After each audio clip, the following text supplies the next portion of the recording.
Hello नमस्ते guys, welcome back to my new blog.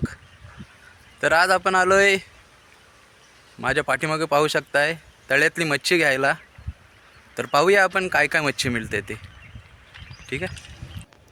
तर हे पहिलं जाळं चेक केलं जातं की कुठे अटकलेलं तर नाही आहे. ही पहिली चेकिंग चालू आहे. पहिलं इन्स्पेक्शन जसं आपण बोलू शकतो आहे. हळूहळू इन्स्पेक्शन करत चेक करणार की जाळं कसं आहे ते, कुठं अटकलेलं तर नाही, कारण मच्छी सुटू शकते.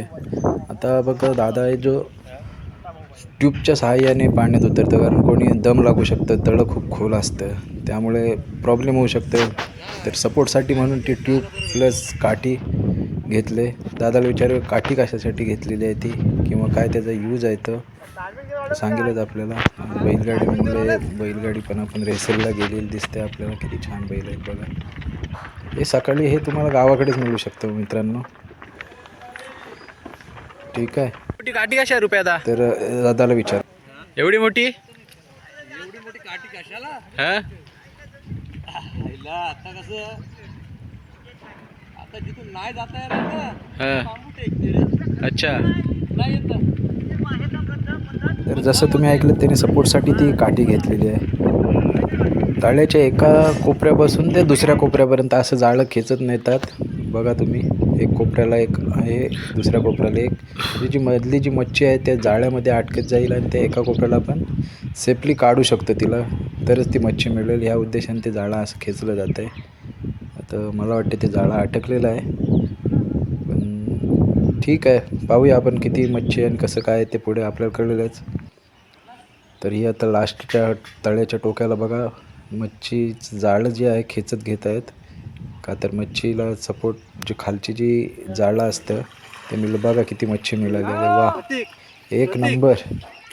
अय्या ती बघा किती मच्छी जामच आहे. लागली हो. पापलेट मासा आहे. पाटील सगळं पापलेट मासा, पापलेटच. कोलकाता कटला, अशा अनेक प्रकारचे मासे या तळ्यामध्ये मिळत आहेत.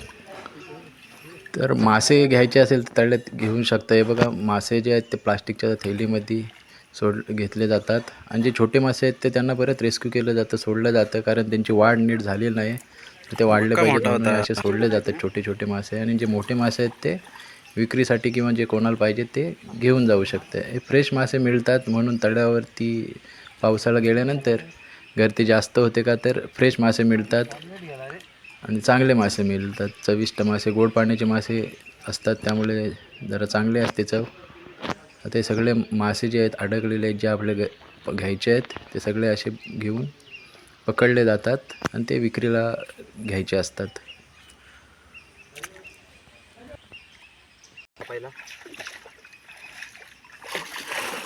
जवळजवळ 1, 1.5, 2, 2.5, 3 किलोपर्यंतचे मासे यामध्ये आहेत. हे बघा, हा कलकट्टा काटला आहे.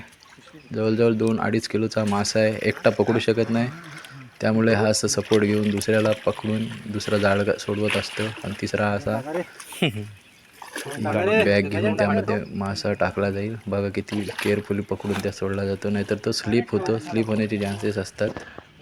तर ह्या तर जाळ्यामध्ये आपल्याला जास्त तर पापलेट मासेच मिळालेले आहेत. बघा किती मच्छी मिळालेली आहे आपल्याला. तर ही इथून मच्छी मग विकली जाते. ज्याला जो पाहिजे मासा तो फ्रेश मासा घेऊन जाऊ.